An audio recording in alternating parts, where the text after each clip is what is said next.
Hey all, Rick Rex here, back with another one for you on DCUO. And today we're continuing our look at the Rage power set, and we're going to focus on the ranged AOE build.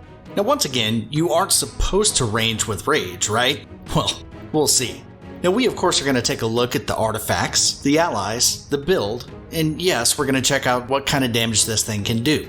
But first, if you like what you see and you want more, hit that like and subscribe button to help keep the channel growing and also to not miss one single update as they drop.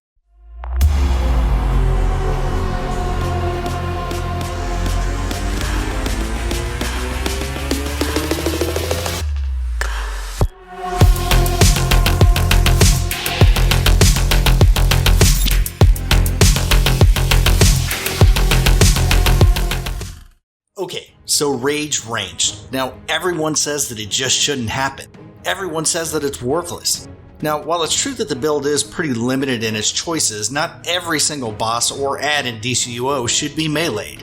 Not every single instance that you run are you going to have a tank that can handle the ads well enough for you to get in there, and sometimes the healer just can't keep up.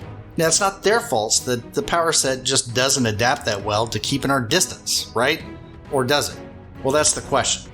Can we compete from a distance and even dominate like back in the old days when the cooldowns just weren't like waiting on Methuselah to catch up, or like waiting on Christmas, or like watching water boil? Okay, enough, you get the idea. Now it is a funny thing, cooldowns, when you're dealing with a power set that has like 3 ranged options and 2 of them, well, we grabbed at the local Goodwill store. So what do we need? As any person worth their salt knows that we really need 2 things. Number 1, duct tape to make things stop, and number 2, WD-40 to make things go. So since we have enough stoppage on the power set, let's spritz on some WD-40 and make this thing hum. So enough of the funnies, let's get down to business. Now we of course will start with our white mods as always. In our weapon, we're going with Blast Adapter. Now we're going this way here since we will be using weapon taps in the loadout to maximize the damage output. Now these don't seem like a big deal if you're looking at them from an individual damage tick, but boy do they add up on a group, and over the course of a raid, it's some pretty substantial damage amounts. In our head, we're going with Supercharged Berserk.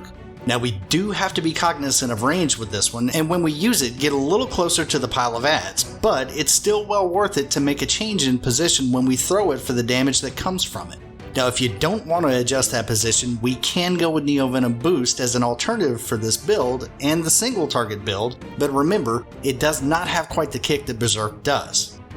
In our neck, we're going with Escalating Might for the extra 2% might increase that it gives us when it procs. In our back, we're going Accelerated Plasma Retch as this is key for our PI and also the dot that it applies as well. In our chest, we're going Penetrating Strikes for the 2% defense reduction that it gives us. Now this is the only option for a standard DPS build nowadays, and if you haven't made this change yet, go on ahead and get it done. Your damage needs it.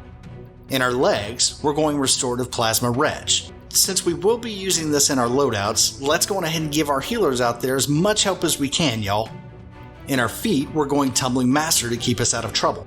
Environmental damage coupled with large AOE attacks and lunges from both bosses and ads nowadays means that we need to have the ability to put some distance in between us and our targets fast. This also will help when someone goes down and needs a pickup. In our hands, we're going Max Damage for the extra 2% damage bump that it gives us when it procs as well. Now over the course of time, I've had a lot of questions about augments in general on builds.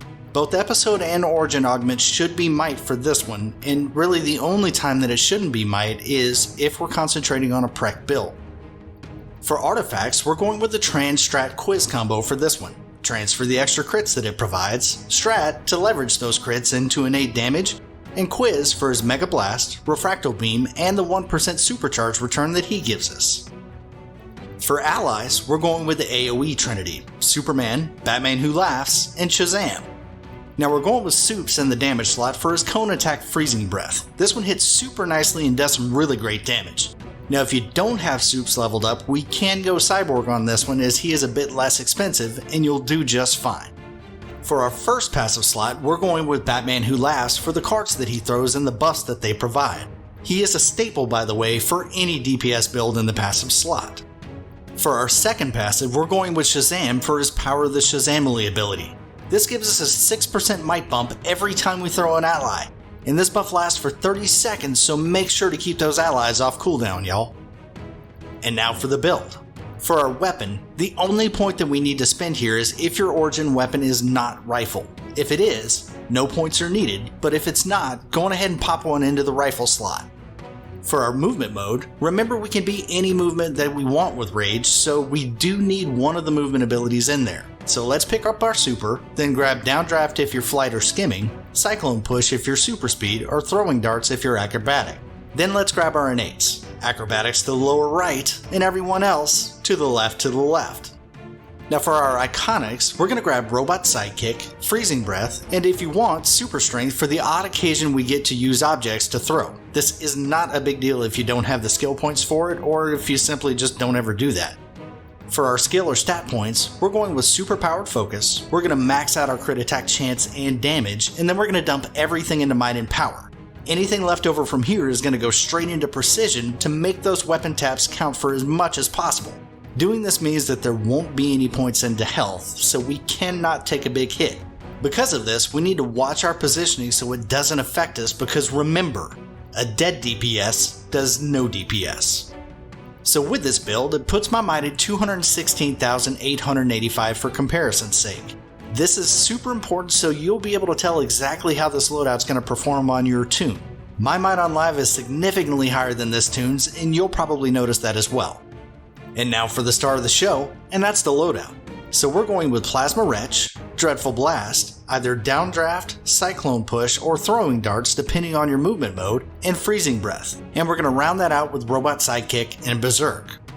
So here comes the breakdown. Plasma Wretch is really great for two reasons. The first is the PI that it gives us to apply Plasma Burn, and the second is the dot, or damage over time, that it gives us. Now these numbers are not huge, so don't look for them to hit really hard, but they do allow us to push our strat card for those bigger numbers in the end. Dreadful Blast is up next and is what the whole thing is based around. This one is a combo that has a big hit in the beginning, a medium hit in the middle, and another huge one at the end. Now the trick here is that last tick is power clippable right as the toon lowers his hand, so we need to remember that. So we followed that up with either Downdraft, Cyclone Push, or Throwing Darts. Either way you go with these, it is a nice hit that'll give us some burst damage to go along with Dreadful Blast. And the animation on this one is not clippable and won't quite fill up the space on cooldown on Dreadful Blast, which is why I see a ton of people using Frenetic Bombardment. Y'all, that power hits like a pillow at a sleepover, so instead, plug in the movement mode power and weapon tap to fill the space. And that moves us into Freezing Breath. This one has a long animation, but it does really large number damage the entire time that it's running. So we want to run this power to its completion, as our weapon clipping won't help since we burned our blast adapter mod on the weapon tap. So our rotation here is 1, 2, combo all 3 phases of Dreadful Blast, power clip with 3, weapon tap here, go back to 2 and combo all 3 phases of Dreadful Blast again, and then power clip with 4 and let it run. From there, it's a rinse and repeat. So it is a bit of a longer rotation, but remember, we need to focus on Dreadful Blast as it is the heavy hitter in the loadout and the glue that keeps it together. So a little complication here is going to go a long way in making Rage a viable contender in content. So now that we have all that out of the way, let's check out what kind of damage this thing can do.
Okay, awesome. Wait, you can't range with rage. I've specifically heard those words from more people than I care to admit over the years. Well, guess what?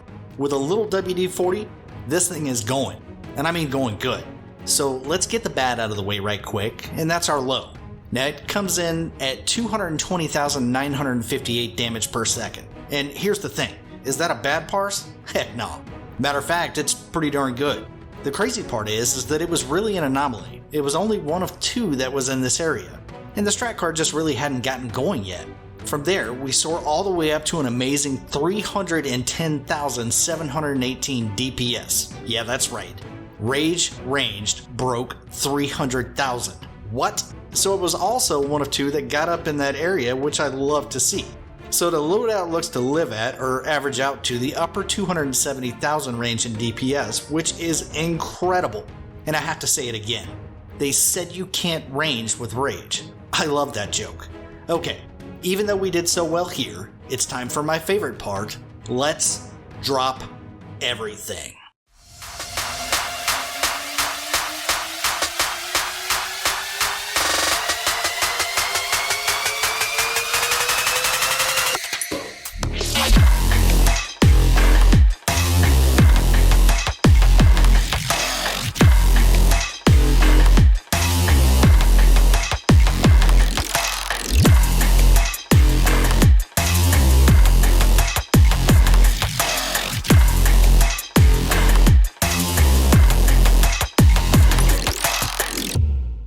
Wow, that is just plain incredible.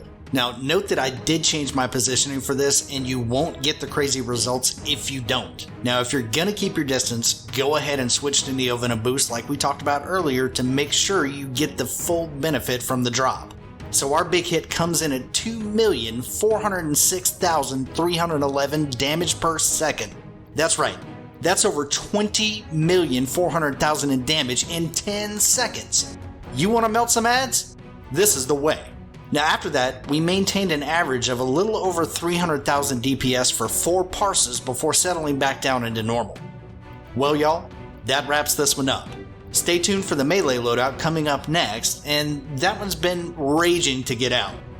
Now thanks y'all for joining, and once again, if you like what you see and you want more, hit that like and subscribe button to help keep the channel growing, and also to not miss one single update as they drop. I'll see y'all next time.